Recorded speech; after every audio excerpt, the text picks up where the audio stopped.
As the rain subsided on May 16, 2015, the skies over Yosemite National Park began to clear, casting a golden glow over the iconic cliffs and valleys. For Dean Potter and Graham Hunt, the call of adventure was irresistible. These were not ordinary men, they were base-jumping pioneers, daring to leap from the heavens into the unknown with nothing but wingsuits and parachutes to guide their descent. That evening, they would embark on a flight that would cement their names in the annals of tragedy. Dean Potter, at 43, was a legend, a trailblazer in the world of extreme sports, renowned for his mastery of climbing, slacklining, and base jumping. Beside him was 29-year-old Graham Hunt, a man following in Potter's fearless footsteps. Together, they shared a bond forged in the face of gravity's defiance, bound by their mutual love for the skies and the freedom they found there. That fateful evening, the duo, accompanied by Potter's longtime partner Jen Rapp, made their way to Taft Point, a breathtaking 7,500-foot promontory overlooking Yosemite's timeless landmarks. It wasn't just a jump, it was a ritual, a communion with the untamed beauty of nature, but it was also a risk. Base jumping was illegal in Yosemite, forcing the men to wait until dusk cloaked their daring escapade in shadow. By 7:25 p.m., Potter and Hunt stood on the edge of eternity, their wingsuits zipped and ready. The wind whispered across the precipice, but Potter's vast experience assured him the conditions were manageable. The two adventurers exchanged a final look, a silent acknowledgement of the trust between them, and then they leapt into the void. Potter aimed for the notch in the ridge, a V-shaped gap he had navigated countless times. Hunt veered left, then abruptly shifted back toward the right, an uncharacteristic move that drew Jen's concerned gaze. And then they vanished.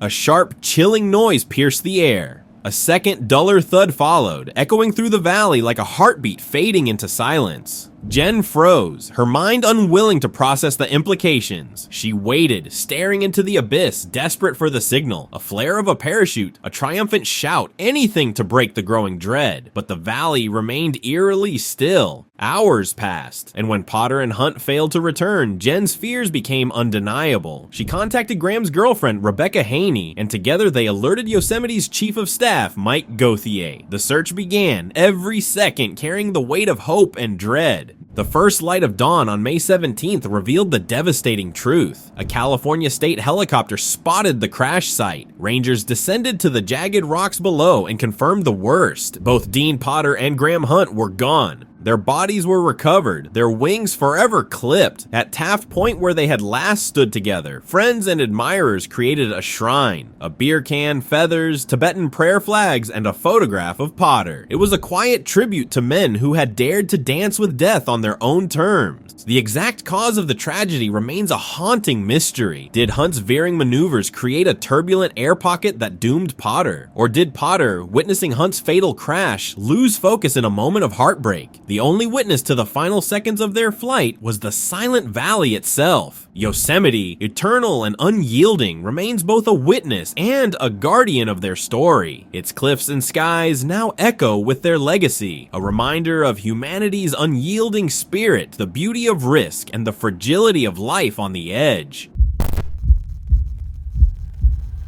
More than a century ago, Half Dome, Yosemite National Park's legendary granite giant, got its final 400-foot ascent fitted with cables. Towering at 8,800 feet above sea level, this iconic rock formation has captured the imagination of adventurers for generations. Its allure lies not only in its breathtaking beauty, but also in its formidable challenge.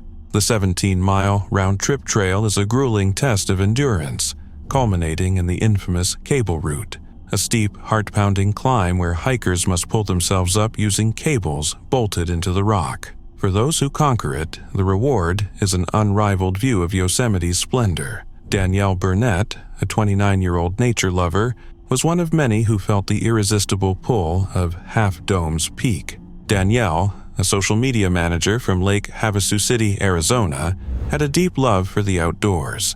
Hiking, especially to spots with stunning vistas, was one of her greatest passions.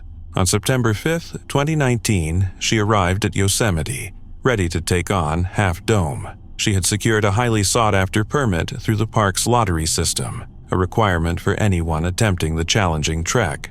The Half Dome Trail is no ordinary hike. With nearly 4,800 feet of elevation gain, It's as demanding as it is beautiful. Hikers face steep inclines, changing weather conditions, and the sheer mental and physical toll of the climb. For many, the final stretch, the cable route, is the ultimate test. Here, the granite slopes sharply upward, and hikers must rely on the cables for stability. It's a daunting climb, even for the experienced.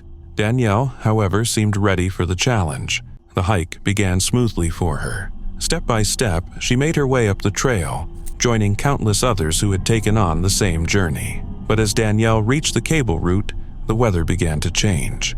A light sprinkle of rain fell, turning the granite slick and significantly increasing the risk. The once grippy rock now posed a serious threat. Sean Slim and his group were also on the cables that day. From below, they noticed a commotion. Looking up, Slim saw Danielle struggling. The rain appeared to have unsettled her, and she was visibly panicked. Deciding the climb wasn't worth the risk, Danielle attempted to turn back. Tragically, the decision came too late. As Slim watched, Danielle's shoes lost traction on the wet granite. She slipped, losing her grip on the cables, and began sliding down the rock face. Slim and a friend rushed to try to help, but she was already out of reach. In a devastating moment, Danielle tumbled over 500 feet down the granite slope. Her screams echoed across the mountain before everything fell silent. Park rangers and emergency responders arrived quickly, evacuating hikers from the trail to make way for a rescue helicopter. By the time Danielle's body was recovered, it was too late. Her family's worst fears were realized. Danielle, a vibrant young woman with so much ahead of her, was gone. Her sister, Nicole Burnett, expressed the family's heartbreak on Facebook, writing, "It's with a broken heart to inform you all that our beautiful Danielle left us yesterday, doing something she loved so much." Danielle was the 12th known victim of Half Dome's climb since 1995. Her tragic story is a sobering reminder of the fine line between nature's awe-inspiring beauty and its unforgiving dangers. For all who venture into the wilderness, her story underscores the importance of preparation, caution, and respect for the unpredictable power of the natural world. Let us take you on a journey to the heart of Yellowstone National Park, where the trees whisper secrets and the mountains stand tall, watching over the land like ancient guardians. There lived a ranger who wasn't just a part of the landscape, he was the landscape. Meet Dwayne P. McClure, a man so connected to Yellowstone that it was hard to tell where he ended and the wilderness began. Born into a world where the wind seemed to talk and the rustling leaves held stories, Dwayne was practically raised by nature. From the moment he could walk, he was out there, listening to the land's every murmur. While most kids were learning their ABCs, Dwayne was learning to read the forest's silent language. Trees, rivers, wildlife. He understood them all like old friends. Dwayne wasn't just a ranger. He was a living, breathing part of Yellowstone. For 10 years, he worked with the National Park Service, serving as a steward of the land that shaped him. Each morning, as dawn's first light bathed Yellowstone Lake in gold, Dwayne would silently glide across the water in his canoe, a figure at peace with the world. He moved with the grace of someone who'd spent lifetimes in the wild. For him, the mountains weren't just beautiful, they were home. The park gave him a sense of purpose, a peace only nature can offer. He knew every trail like the back of his hand, every grove of trees, and all the animals that called Yellowstone home. But Dwayne was more than just a ranger. He was the kind of guy who could make you laugh, even on the hardest days. He was a son, a brother, a friend, and a force of nature in his own right. His love for the land was infectious, and anyone who crossed his path couldn't help but feel drawn to it and to him. Then came May 22, 1980. It was just another beautiful spring day, with the park blooming in color, when Dwayne set out on his usual patrol across Yellowstone Lake. The waters were still, the skies stretched endlessly above him, and all was quiet, too quiet. Hours passed,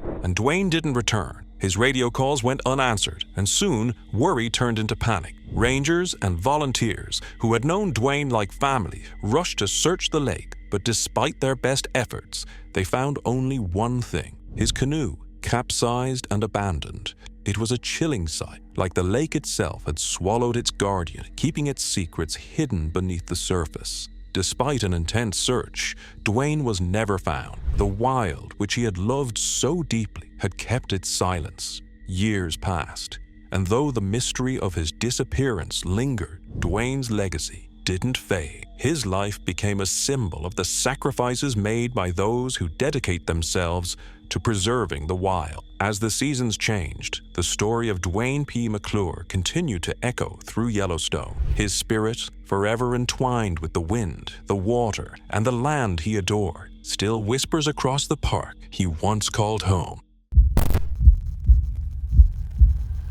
On July 2nd, 2023, the wilderness of Yosemite National Park buzzed with life under the oppressive summer heat. Hayden Klemenach, a vibrant 24-year-old with a passion for adventure, stood on the edge of Chilwalna Creek, the rushing waters glistening like liquid silver under the sun. Born on November 11th, 1998 in Santa Rosa, California, Hayden was the epitome of energy and courage. An athlete at heart, he had poured his passion into Brazilian Jiu-Jitsu, earning his blue belt with pride, and spent his childhood perfecting his swing on the baseball fields of Petaluma Valley. To Hayden, challenges weren't obstacles, they were invitations. When his friends proposed a hike to Yosemite, Hayden didn't hesitate. Adventure coursed through his veins, and he eagerly packed his gear, ready to conquer another trail. The group set out toward Chilwalna Falls, a stunning yet treacherous path renowned for its majestic waterfalls and unforgiving terrain. As the morning stretched into afternoon, their laughter filled the humid air, their friendship propelling them forward. But as the sun blazed overhead, fatigue set in. Seeking relief, they veered toward the inviting waters of the creek, unaware of the deadly force that lurked beneath its calm surface. Hayden crouched at the water's edge, splashing his face to cool down. The icy rush felt refreshing against his flushed skin, but in an instant, that moment of peace turned to chaos. A sudden surge in the current, a force of nature as relentless as it was unforgiving, swept him off balance. His friends froze, horror-stricken, as Hayden was pulled into the roaring torrent. His cries for help drowned beneath the thunderous cascade of water. Panic gripped the group as they watched him struggle against the ferocious current, his form becoming smaller and more distant with every second. The river, swollen from snowmelt and merciless in its power, was a deadly foe. Torn between the instinct to save their friend and the undeniable danger of the situation, they hesitated, knowing one wrong move could claim another life. Helplessly, they called for emergency services, their voices shaking with fear and guilt. For days, Yosemite's rescue team scoured the rugged terrain, their search hindered by the river's ferocity. On July 9th, 2023, the heartbreaking reality surfaced. Hayden's lifeless body was found near Chilwalna Creek. The location was so perilous that it took another 24 hours to retrieve him. His parents, Kevin and Michelle, who had rushed to the park with hearts heavy with hope, were confronted with their worst nightmare. The news sent shockwaves through Hayden's tight-knit community. The adventurous young man, known for his infectious smile and unwavering determination, was gone. A GoFundMe campaign was launched to support his grieving family, and Yosemite officials issued stern warnings about the dangers of its deceptively beautiful rivers. On July 29th, 2023, friends, family, and those touched by Hayden's life gathered at the Marine Country Club to celebrate his memory. Tears mingled with laughter as they recounted his zest for life, his dedication to his passions, and the countless ways he had inspired those around him. Through a memorial fund supporting young athletes at Casa Grande High School, Hayden's legacy continues, a testament to a life lived boldly, even if it ended far too soon. Hayden's tragic story is a stark reminder of nature's duality. Its beauty can be as deadly as it is enchanting, yet his memory endures not as a tale of sorrow, but as a celebration of the boundless spirit of a young man who lived every moment to its fullest. On the morning of July 25, 2021, Richard Jud, a spirited 72-year-old with a deep love for adventure, set off into the rugged wilderness of Yosemite. Richard was the kind of man who defied his age, often tackling physically demanding activities like hiking and camping with the enthusiasm of someone half his age. That day, he was joined by a hiking partner as they set out to explore the untamed beauty of the Sierra National Forest.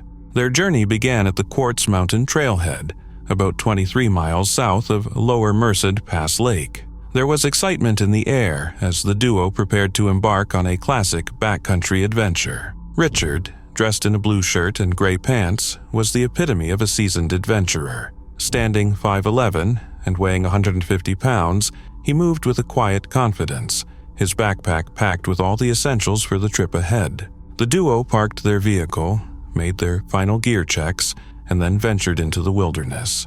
The landscape around them was pristine, a perfect blend of towering trees and rugged mountains, with every step promising a new discovery. The pair shared conversation and laughter as they soaked up the beauty of the journey. The first leg of their hike led them to a campsite near Lower Merced Pass Lake, a peaceful spot about 15 miles from the famous Mist Trail, which leads hikers toward Half Dome. The night was spent under the stars, with the sound of the nearby lake lulling them into a restful sleep. The next morning, they set off on a day hike toward Lower Ottaway Lake and Red Peak Pass, eager to tackle the 3.5-mile trail. The Sierra scenery, with its dramatic vistas and crisp air, only fueled their excitement as they continued onward. But somewhere between Lower Merced Pass Lake and Lower Ottaway Lake, things took an unexpected turn. Richard and his partner became separated, an unintended split in the wilderness.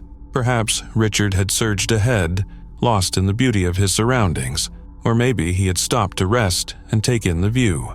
Either way, his hiking partner continued on, assuming they would meet up at the next landmark. But as they reached the end of the trail, Richard was nowhere to be found. At first, Richard's partner wasn't too concerned. It seemed unlikely that Richard would be far behind, and maybe he had taken a detour for a photo or to explore a new path. But as minutes turned into hours, anxiety began to take hold. Richard, always reliable and punctual, hadn't shown up. The partner waited, hoping for any sign of him. When none came, the situation became more serious. The partner alerted Yosemite's rangers, and a search operation was quickly launched. What followed was an extensive, yet ultimately fruitless, search. Rangers scoured the wilderness, combing through the vast terrain in hopes of finding any trace of Richard.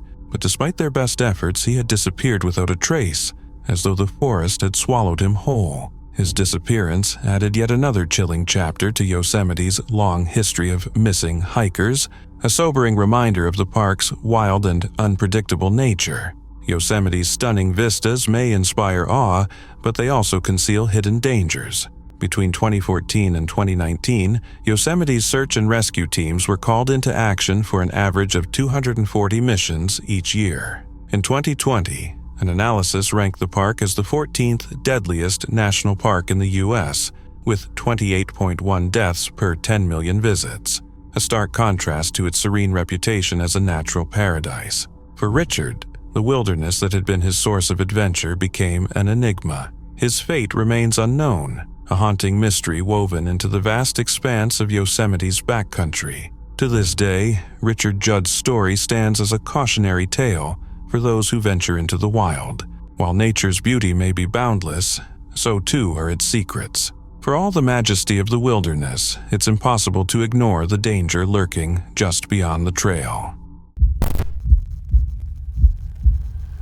It was just another summer morning in North Carolina, one of those days that promises nothing more than the usual calm of the Blue Ridge Parkway. The birds are chirping, the sun is shining, and all feels right with the world. But for Joseph David Kodsky, a seasoned park ranger with 13 years under his belt, it would be a day unlike any other. It would be the last day of his life. Now, Joe wasn't your average ranger. He was the kind of guy who knew every tree, every trail, and every hidden corner of the park like the back of his hand. If the Blue Ridge Parkway had a guidebook, Joe would have been the author. He was the rock that visitors leaned on, and the one who made sure everyone was safe as they hiked through the stunning but wild terrain. He wasn't just a park ranger. He was a protector of the park's magic, a living, breathing encyclopedia of the land. On June 21st, 1998, Joe headed out for what seemed like a routine patrol, leaving behind his wife and 3 kids. His task? To check out a report of someone armed with a rifle at the Big Witch Overlook, scaring the bejeebers out of park visitors.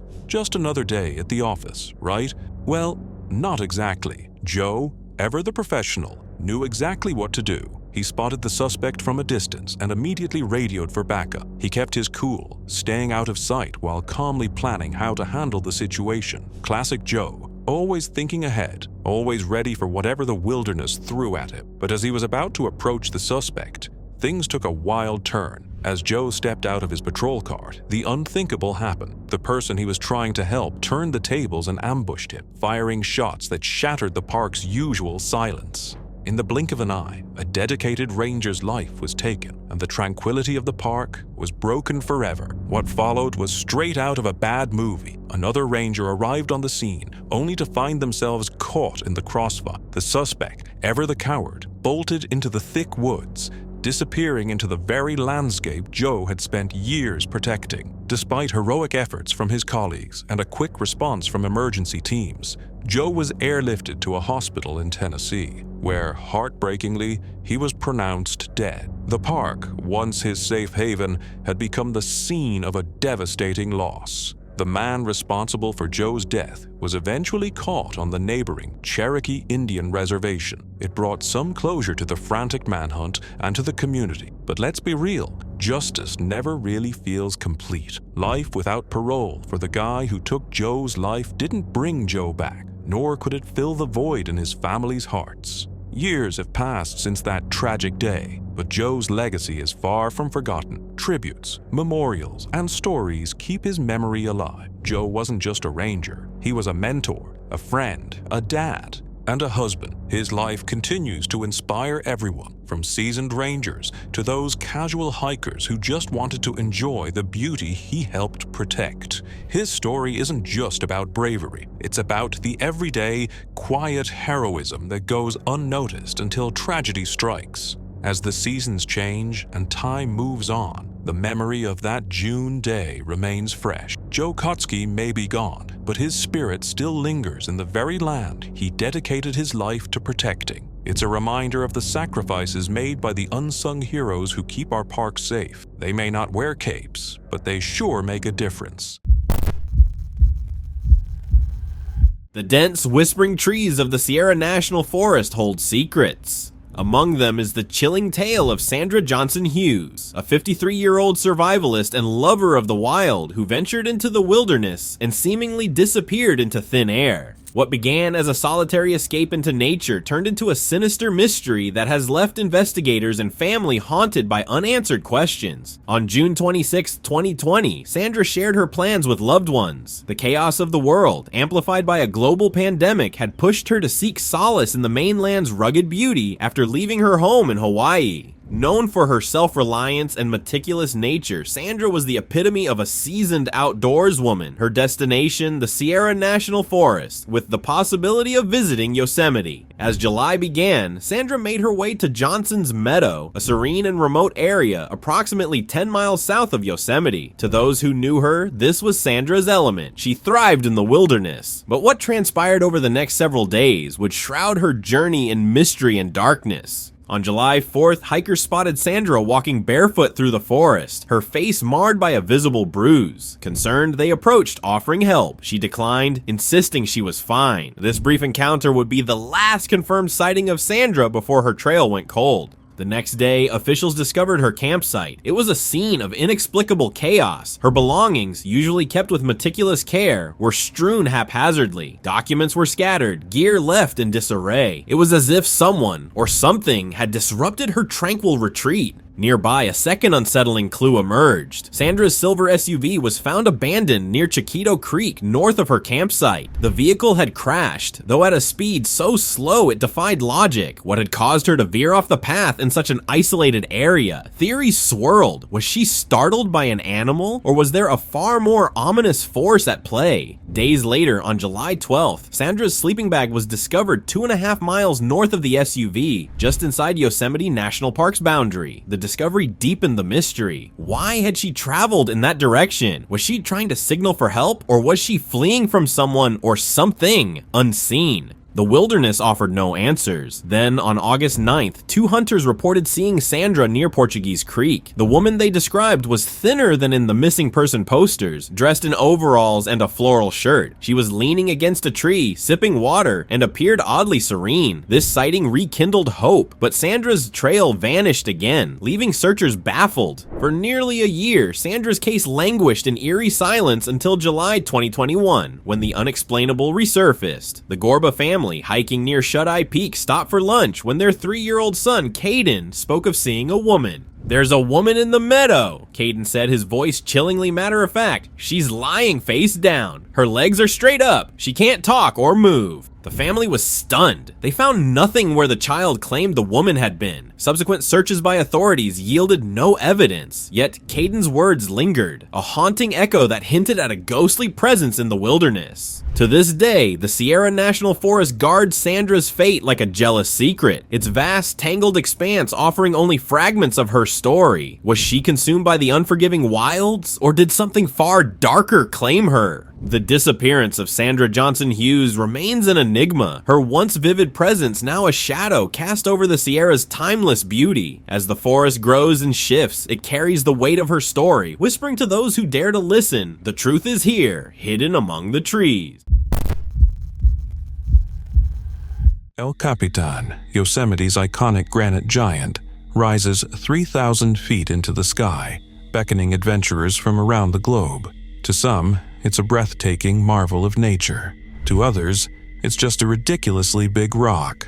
But then there's a rare breed of individuals who see it as something far more. A life's calling, a soul-feeding challenge, and their very reason for being. Tim Klein, 42, from California's Leona Valley, and Jason Wells, 45, from Boulder, Colorado, were proud members of this elite group. For them, El Cap wasn't just a climb, it was magic. Jason even called it his magic stone.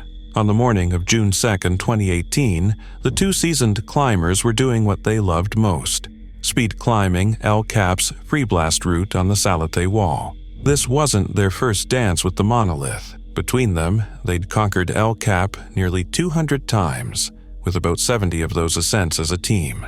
They were legends in the climbing community, admired not just for their skill and speed, but also for their joyful spirits and razor-sharp safety practices. Their bond, forged over decades of climbing together, allowed them to tackle the wall with a rhythm and grace that inspired awe. Joining them that day was a third climber, Kevin Prince. It was a typical Saturday on El Cap, bustling with climbers. As the trio ascended, they encountered Jordan Cannon and his team, passing them with ease. To Cannon, it looked like Tim and Jason were simul-climbing, moving simultaneously while tied to the same rope. Kevin, meanwhile, was solo climbing up a separate rope Tim had anchored above. The climbers made swift progress through the challenging pitches, but as they approached the mammoth terraces, around 8:15 a.m., their years of skill and luck tragically unraveled. Cannon, climbing below, heard a sickening thud. He looked up just in time to see Jason Wells plummeting. Jason fell nearly 200 feet, stopping briefly before plunging again, slamming into the wall. Then came the screams. Tim Klein had fallen too. For a fleeting moment, the rope caught behind a block, leaving the men suspended in midair. But fate had other plans. The rope severed, and both men tumbled nearly 1,000 feet to the valley floor. The climbing community reeled. How could 2 of its most accomplished and meticulous climbers meet such a fate? Investigators couldn't pinpoint the cause. Cannon later noted it was impossible to tell if they'd placed gear between them since the rope had been severed just above Tim's knot. Their tragic fall remains one of Yosemite's enduring mysteries. Tim Klein and Jason Wells left behind more than just a legacy of incredible ascents. Tim, a beloved high school teacher and 2-time Teacher of the Year, is remembered for his kindness and dedication to his students. He leaves behind a wife and 2 young sons. Jason, an investment manager by day and passionate climber by heart, is celebrated for his zest for life and boundless love of adventure. El Capitan has long been a stage for human triumph and tragedy. For Tim and Jason, it was both a playground and a cathedral, a place where they defied gravity and embraced life at its fullest, until the day it claimed them. Deep in the heart of southeastern Arizona, where the Chiricahua Mountains slice through the horizon, lies a mystery as haunting as the towering peaks themselves. This isn't a story of natural beauty or serene trails. It's the tale of a man who disappeared into this rugged landscape over 4 decades ago, leaving behind questions that still echo through the canyons. Paul Fugate, a 41-year-old park ranger at Chiricahua National Monument, wasn't just a guardian of the park. He was part of its fabric. Known for his passion for the outdoors and unwavering dedication to conservation, Paul was as familiar to visitors as the rock formations and trails he adored. He wasn't just a ranger, he was a cornerstone of the park's community. On January 13, 1980, a typical Sunday afternoon, Paul stepped out of the visitor center for a routine patrol. His destination, the recently acquired Faraway Ranch area, a new addition to the park he was eager to inspect. Dressed in his ranger uniform, badge gleaming, Paul told a colleague he'd be back by 4:30 p.m. With a casual wave, he headed down the trail and vanished into thin air. At first, his absence was barely a blip on the radar, but as the clock ticked past his return time, concern morphed into alarm. By evening, it was clear something was terribly wrong. The park, once Paul's sanctuary, seemed to swallow him whole. What followed was a massive search operation, tracking dogs, aircraft, volunteers from every imaginable agency scouring the unforgiving terrain. Yet, despite the exhaustive efforts, Paul had disappeared as if the land itself had erased him. For Dodie Fugate, Paul's wife, his disappearance was an unrelenting nightmare. "I feel as though a part of me has been sliced off," she once said, her grief palpable. Their life together, built on love and adventure, was shattered. The search for Paul wasn't just about finding him. It became a desperate quest for closure that stretched into decades. Speculation about Paul's fate has run rampant. Did he stumble upon something sinister in the park's remote corners? An illegal operation, perhaps? Or was it a tragic accident, his body lost to the wilderness? Theories abound, but without evidence, they remain frustratingly hollow. Even those closest to Paul, like his friend Barbara Elfrant, admit their once bright hope has dimmed over time. "I don't believe, as I did originally, that it will be solved," she confessed, burdened by decades of unanswered questions. In 2018, the National Park Service reignited the case, citing new evidence and upping the reward for information to $60,000. Yet, the details of this supposed breakthrough remain as elusive as Paul himself. For his family and friends, the mystery persists, along with the unrelenting ache of his absence. Dodie describes their bond as two halves of the same person. Her words carry the weight of a love that endures, even in the face of loss. Somewhere out there, she believes, lies the other half of her heart, waiting to be found. Paul Fugate's disappearance is a chilling reminder of nature's vastness, where beauty and danger intertwine. As the years pass, the quest for answers continues, leaving behind a story that's as much about loss as it is about the enduring human spirit.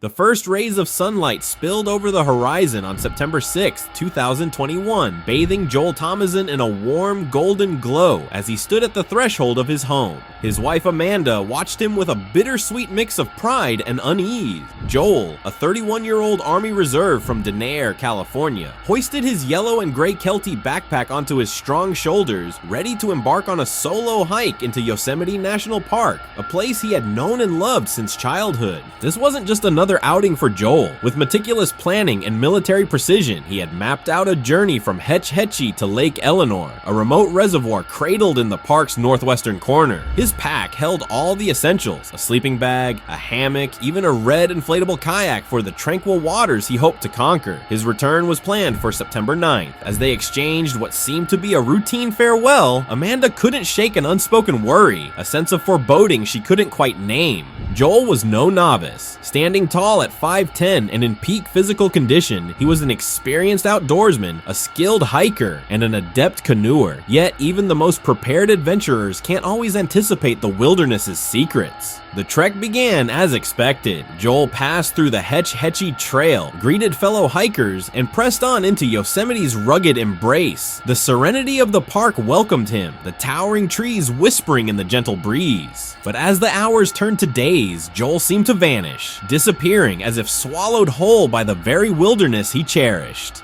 When Joel failed to return on September 9th, Amanda's unease turned to panic. Days of silence stretched into an unbearable void. Unable to wait any longer, she contacted Yosemite's park authorities, setting into motion a search that would grow into one of the park's most perplexing mysteries. Search and rescue teams mobilized swiftly. Rangers, search dogs, helicopters, kayaks, and boats combed the park's vast and unforgiving terrain. From the open stretches of Hetch Hetchy to the secluded depths of Lake Eleanor, they searched tirelessly. Every trail, crevice, and waterway was scrutinized, but there was no trace of Joel, no footprints, no gear, not even a clue. It was as if he had been erased from the landscape. The park, breathtaking in its beauty, now carried an ominous weight. Joel's disappearance wasn't an isolated incident. Yosemite had seen its share of enigmatic vanishing acts, particularly among solo hikers. Fred Zakar, James Youngblum, and even Richard Jud each vanished without a trace, leaving behind only unanswered questions. Joel's case, however, seemed especially haunting. Even the search dogs, trained to track the faintest scent, came up empty. Weeks turned into months, and the relentless search began to feel futile. Amanda, torn between hope and despair, clung to the possibility of a miracle. But as the wilderness held its secrets close, the reality grew darker. Yosemite, a place of unparalleled natural beauty, had transformed into a stage for a chilling mystery. To this day, Joel Thomazin's fate remains unknown. The silent trees, the still waters, and the vast, unyielding landscape of Yosemite stand as mute witnesses to his disappearance. His story, like the others who vanished before him, lingers as a ghostly whisper in the park's majestic canyon. The allure of Yosemite, with its towering peaks and sprawling wilderness, remains undiminished. Yet, for those who venture into its depths, there is an unshakable reminder. Its beauty can conceal a darkness that defies understanding, a mystery that echoes through time, refusing to be solved.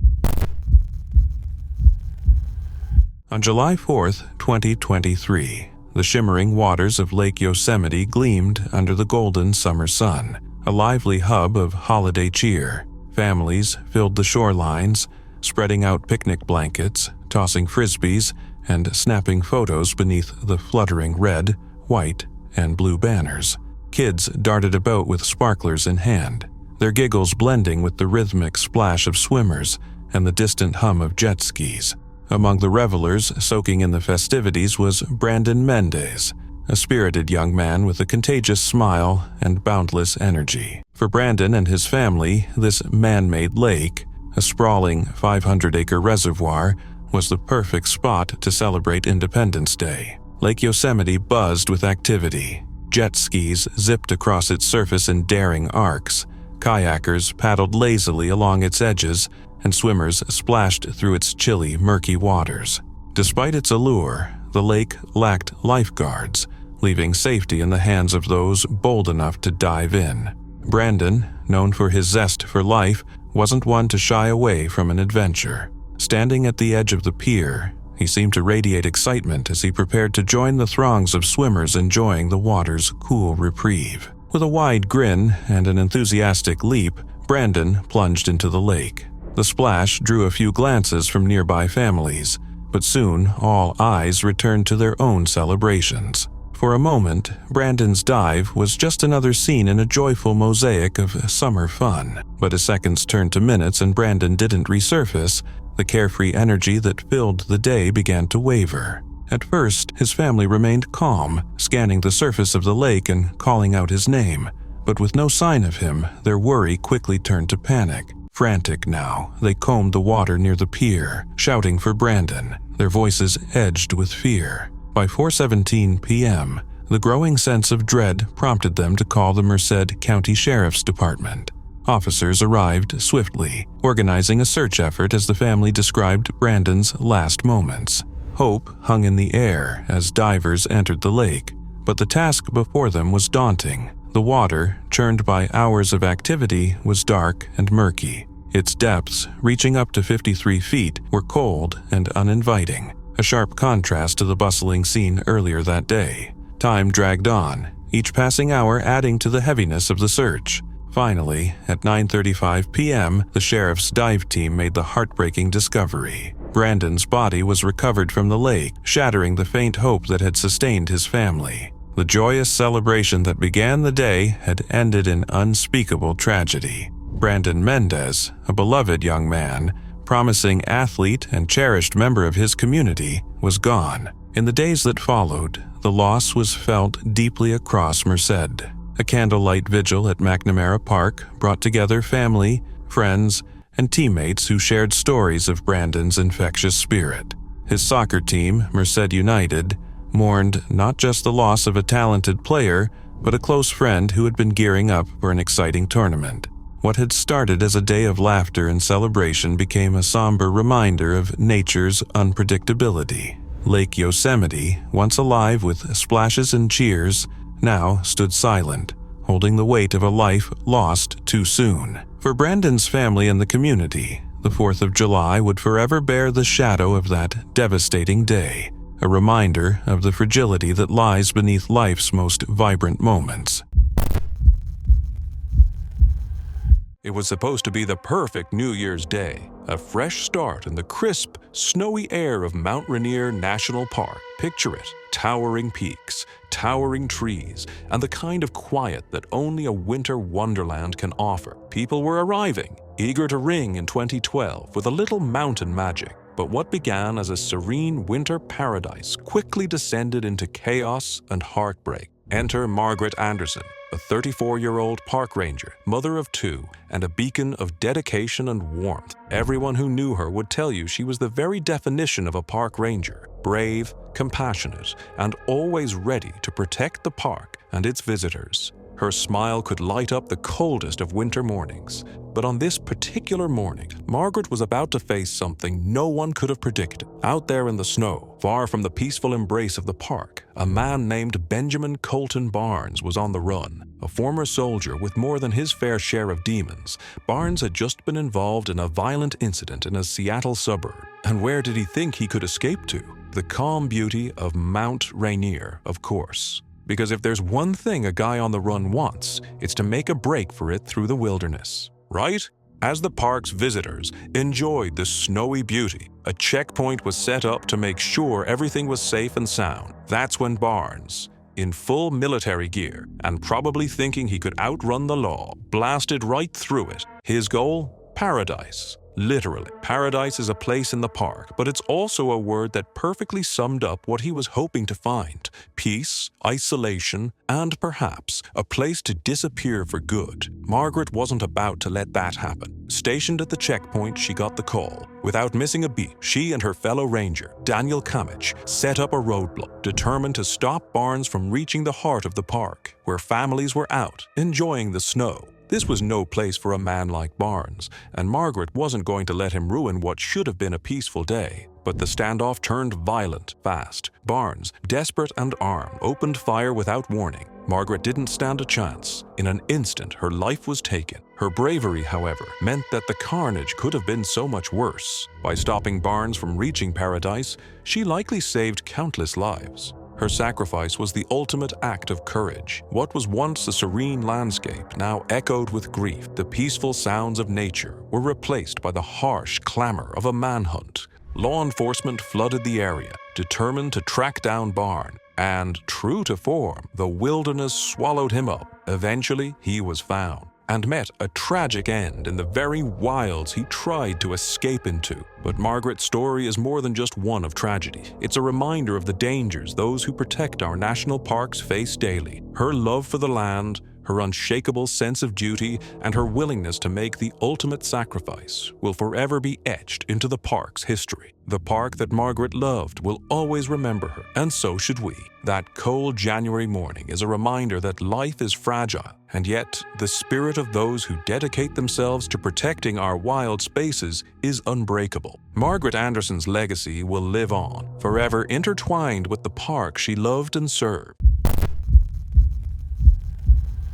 What began as a joyous girls' getaway in February 1999 turned into a horror that would forever haunt Yosemite National Park's history. For 42-year-old Carol Sund, her 15-year-old daughter Julie, and 16-year-old Silvina Palazzo, the excitement of their 4-day vacation masked the lurking shadow of an unthinkable fate. On February 12th, Carol and Julie departed their home in Eureka, California with Silvina, an Argentine exchange student who had become like family. Their destination, Yosemite National Park. The trio boarded a flight to San Francisco with eager hearts, their plans meticulously laid. Carol had even rented a red 1999 Pontiac Grand Prix to ensure they could explore the area comfortably. The trip was meant to be a perfect blend of adventure and bonding, culminating in a reunion with Carol's husband Jens before joining him on a business trip to Arizona. The first leg of their journey unfolded without incident. Julie competed in a cheerleading contest in Stockton, and from there, they drove to El Portal, California, checking into Cedar Lodge on February 14th. Surrounded by Yosemite's breathtaking beauty, the trio spent the next day hiking its iconic trails, blissfully unaware that safety ended where the wilderness began. When they returned to Cedar Lodge that evening, the plans for an early checkout and a smooth return to San Francisco seemed set in stone. But what awaited them that night was no longer in their control. The following morning, February 16th, Jens Sund waited anxiously at the San Francisco airport. The women never arrived. His unease quickly turned to dread when calls went unanswered. Desperate, he contacted authorities. At first, the details were strange but not alarming. The checkout had been completed, the room was tidy, and the keys were left behind.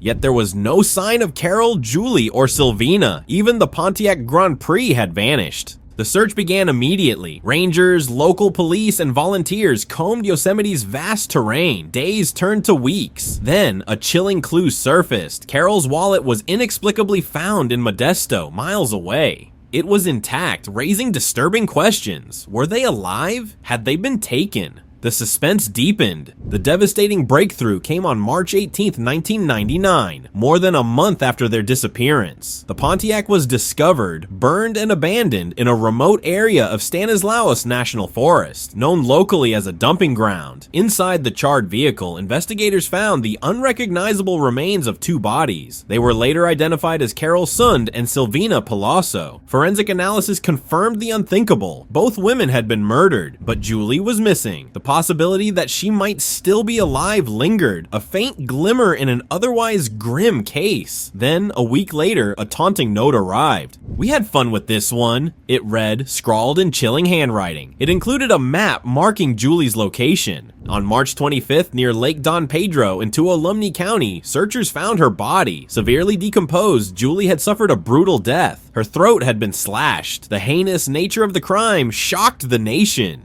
The case took a dark turn again in July 1999 when another woman, 26-year-old Joey Ruth Armstrong, was found murdered near her cabin. Witnesses reported a blue vehicle near the scene, and investigators traced it to Cedar Lodge handyman Carrie Stainer. Stainer, 37, had already been questioned in connection with the Sund Palazzo murders. At the time, he seemed cooperative, blending seamlessly into the backdrop of the investigation. But when he was confronted again, the mask slipped. Stainer confessed in grisly detail to the crimes that had left the nation reeling. On February 15, 1999, Stainer had entered the Sund's motel room under the pretense of needing help. Armed and calculating, he promised the women he wouldn't harm them if they cooperated. He lied. Stainer bound and gagged them, strangled Carol, and shot her to ensure her silence. He then sexually assaulted and killed Silvina before taking Julie to a remote location, where he subjected her to further abuse before slitting her throat. Stainer later claimed insanity, but the brutality of his crimes and his calm demeanor afterward told another story. He was sentenced to death 3 times, one for each life he took. Now, 62 years old, Carrie Stainer remains on death row. His horrific acts left scars, not just on the families of his victims, but on the very spirit of Yosemite National Park, a place once synonymous with tranquility and natural splendor. The murders serve as a grim reminder that even amidst the most stunning landscapes, darkness can lurk, waiting to claim its next victim.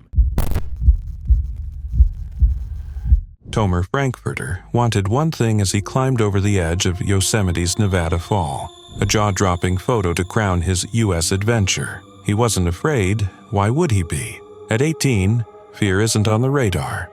Invincibility is the currency of youth, and Tomer was cashing in.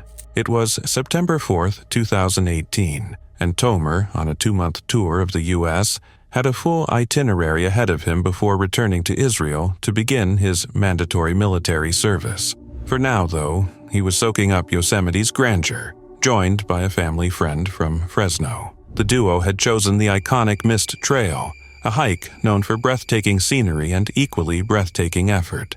The weather that day was classic Yosemite, warm, sunny, and inviting. Tomer and his friend started the trek together, but somewhere along the way, the bustling trail separated them. No matter, it wasn't long before Tomer found himself in the company of fellow adventurers, a group of tourists from Israel, Germany, and beyond. Friendships on trails form quickly, and the newly assembled group pressed on toward the crown jewel of the hike, the top of Nevada Fall, a 594-foot waterfall that roars with the might of the Merced River. The climb was tough, but the payoff? Worth every step.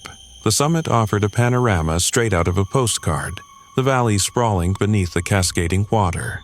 Lunch seemed the perfect way to celebrate, so the group settled in to refuel with sandwiches and the kind of views that could make even a peanut butter and jelly feel like fine dining. But as the others packed up to head back, Tomer had a spark of inspiration, or perhaps folly. He'd seen a viral photo online, a tourist at Brazil's Telegraph Rock dangling off the edge of a cliff thousands of feet above ground.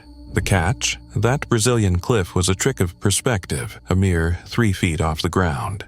Tomer, however, wasn't privy to this detail. Excited by the idea, he handed his smartphone to one of the women in the group and asked her to capture his own death-defying moment. His new friends, alarmed, tried to talk him out of it, but Tomer was adamant. Ignoring their protests, he tossed his backpack aside and climbed over the edge of Nevada Fall. Hanging from the cliff, he struck his pose. The camera clicked, and for a few moments everything seemed fine. Then came the shout, "Help!"